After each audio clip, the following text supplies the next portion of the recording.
चलिए एक और बड़ी जानकारी आपको बता देते हैं पटना से, जहां पर नीट छात्रा मौत मामले में शंभू गर्ल्स हॉस्टल अब सील होगा। ये महत्वपूर्ण जानकारी, गृह विभाग के आदेश पर यह कार्रवाई की जाएगी। इसी हॉस्टल में नीट छात्रा की मौत हुई थी कह सकते हैं, और इसी तरीके से लगातार बिहार की सियासत भी गर्मा गई थी। इस मामले को लेकर लगातार एक के बाद एक सरकार पर प्रहार किए जा रहे थे, और इसी मामले में सीबीआई जांच के आदेश भी दिए गए हैं।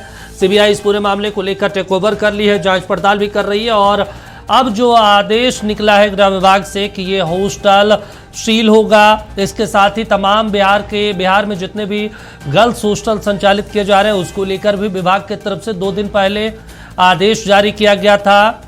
उसकी सुरक्षा व्यवस्था सुनिश्चित करने के आदेश दिए गए थे तमाम एसएसपी और एसपी को कि जिन जिन जिलों में जिन जिन क्षेत्र में गर्ल्स हॉस्टल चलाया जा रहा है उसकी सुरक्षा सुनिश्चित की जाए, सीसीटीवी कैमरे लगाए जाएं।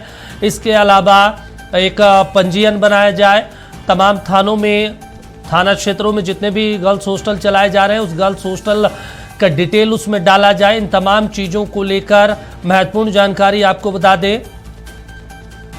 चलिए हमारे स्टेट हेड मरगूब जी जुड़े हुए हैं। मरगूब जी, और नीट छात्रा की मौत और उसके बाद बिहार में सियासत के बाद एक कार्रवाई भी हो रही है। 2 दिन पहले जो है गृह विभाग की तरफ से आदेश जारी हुआ कि बिहार में तमाम जो हॉस्टल है उसकी सुरक्षा सुनिश्चित की जाए, और इसको लेकर अब कार्रवाई हो। अब नया आदेश कि भाई जो हॉस्टल में इस तरह की गतिविधियां हुई थी उस हॉस्टल को सील किया जाए। सरकार की किरकिरी और उसके बाद किरकिरी से सबक लिया गया है, माना जाए इस कार्रवाई को। दीपक, बहुत अच्छा आपने सवाल किया। बिल्कुल, सरकार की किरकिरी और सरकार की फजीहत के बाद सरकार अब चाह रही है कि कहीं से उस पर कोई प्रश्न चिन्ह नहीं लगे। ताबड़तोड़ फैसले लिए जा रहे हैं। पहला फैसला, सीबीआई जांच का आदेश।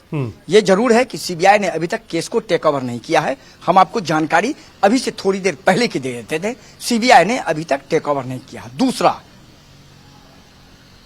पूरे बिहार के हॉस्टल की जांच होगी।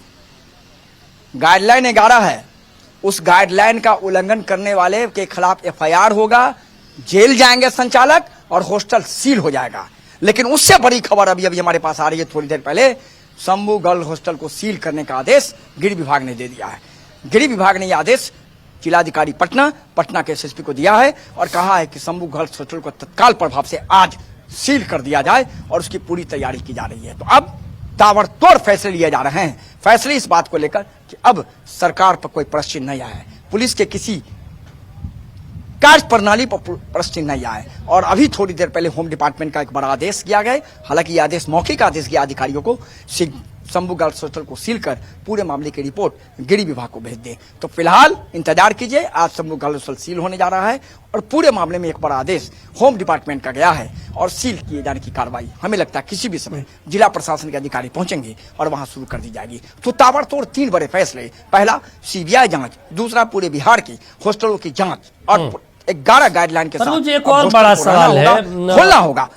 हम आपसे ये समझना चाहते हैं, अब तो लंबे समय से बिहार के पॉलिटिक्स को जानते हैं, सरकार की कार्यशैली क्या रही है इसको भी आप बहुत करीब से देखते रहे। तमाम सरकारें, चाहे बिहार सरकार हो, झारखंड हो या अलग अलग राज्यों की सरकारें, जब घटनाएं घटती है तब सबक क्यों लेती है? इन तमाम चीज़ों को लेकर पहले क्यों नहीं देख पाती कि भाई आपके राज्य में ये चीज़ चल रहा है, उसकी सुरक्षा, उसकी व्यवस्था। जब पॉलिसी बनाई जाती है तो पॉलिसी बनाते वक्त उनको पता नहीं होता कि ये दिक्कतें हो सकती है।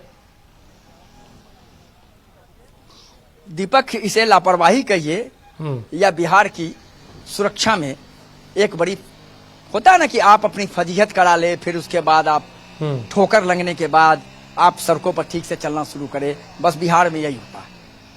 अब आपको पता ही होगा, दिल्ली में घटना हुआ कोचिंग इंस्टीट्यूट में, पूरे बिहार कोचिंग इंस्टीट्यूट को लेकर के आदेश आ गया, ताबड़तोड़ छापेमारी होने लगी, कई कोचिंग इंस्टीट्यूट पटना में बंद कर दिए गए।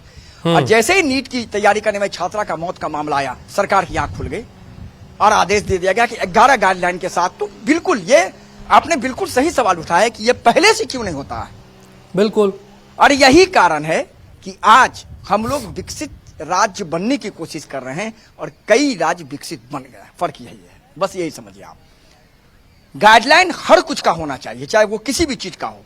लेकिन आप देख लीजिए, स्कूल का गाइडलाइन सरकार जारी कर चुकी है, उस पर कोई नहीं होगा। आरटीआई के तहत एडमिशन करना है, सरकार के आदेश को पुलिस कह सकते हैं स्कूल के संचालक जेब में लेके घूम रहे हैं। पिछले 3 महीने से सरकार चिल्ला रही है, कोई मतलब नहीं है। बिल्कुल। कार्रवाई जब तक बिहार में कठोर नहीं होगी तब तक इस मामले में सब कुछ ट्रैक पर नहीं आएगा। अब हॉस्टल के मामले में सरकार जागी है, चूंकि फजीहत बहुत हुई है। अब देखना है कि 11 गाइडलाइन के साथ कितने हॉस्टल खड़े उतरते हैं और शंभू गर्ल्स हॉस्टल कितने बजे तक सील हो पाता है। दीपक, अच्छा, एक चीज और महत्वपूर्ण हो जाता है, बहुत संक्षेप में हम आपसे समझना चाहते हैं। राजधानी पटना बोला जाता है कि भाई एजुकेशन का हब है, और मुसल्लमपुर जो एरिया है, राजेंद्र नगर वाला जो एरिया है, यहाँ तो सबसे ज़्यादा मेरे ख्याल से मैं जब जाता हूँ उस रास्ते में तो गाड़ी जाम वाली स्थिति रहती, इतने छात्र पढ़ते हैं। यानी वहाँ पे हॉस्टल भी सैकड़ों हजारों की संख्या में होगी। सरकार को एक नया सिस्टम, एक नया स्ट्रक्चर बनाना चाहिए। जो कोचिंग चलाते हैं, कोचिंग और जो संस्थाएं चला रही है, विद्यालय चला रहे हैं, उसको भी नोटिस दिया जाना चाहिए कि भाई अपने बच्चे आपके कहाँ पढ़ते हैं, उसकी तमाम व्यवस्थाएं, उन तमाम चीज़ों को लेकर भी सरकार से आप प्रस्ताव या फिर पंजीकरण वाला एक सिस्टम लागू किया जाना चाहिए बिहार में। सिर्फ संचालक को नहीं हो, कोचिंग संचालक को भी इसमें दायरे में लाना चाहिए। नए कोचिंग संचालक को लेकर सरकार ने कार्रवाई की है, मैं आपको बता दूं। और जो मानक तैयार किया गया था उस मानक के तहत जो कोचिंग इंस्टीट्यूट नहीं आए उन्हें बंद कर दिया गया। इंतजार कीजिए, अगले 1 महीना में पटना के लगभग दर्जनों हॉस्टल बंद होने जा रहे हैं।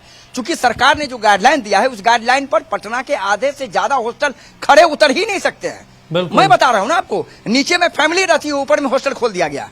वो मानक है ही नहीं। मानक है कि इन्वायरमेंट बिल्कुल सही हो, आप पूरी तरह स्ट्रक्चर के साथ हॉस्टल खोलेंगे, अन्यथा आपका हॉस्टल सील होगा। स्वाभाविक सी बात है, क्योंकि अब तो इतना बड़ा कांड हो गया, सरकार की इतनी फजीहत हो गई, और तब उसके बाद सरकार ने अब जो आदेश जारी किया है उसका उल्लंघन करने वाले के खिलाफ कठोर कार्रवाई का निर्देश भी उसी गाइडलाइन में दे दिया गया है। दीपक, ठीक है मरगूब जी, तमाम जानकारी देने के लिए शुक्रिया आपका। तो महत्वपूर्ण जानकारी आपको बता दें, विभाग सख्त है गर्ल्स हॉस्टल को लेकर, और गर्ल्स हॉस्टल को लेकर कई नियम कानून भी लाए गए हैं, निर्देश जारी किया गया है तमाम एसएसपी एसपी को। अब देखना होगा उस निर्देश को कैसे जमीन पर एग्जीक्यूट तमाम ब्यूरोक्रेट्स करते हैं।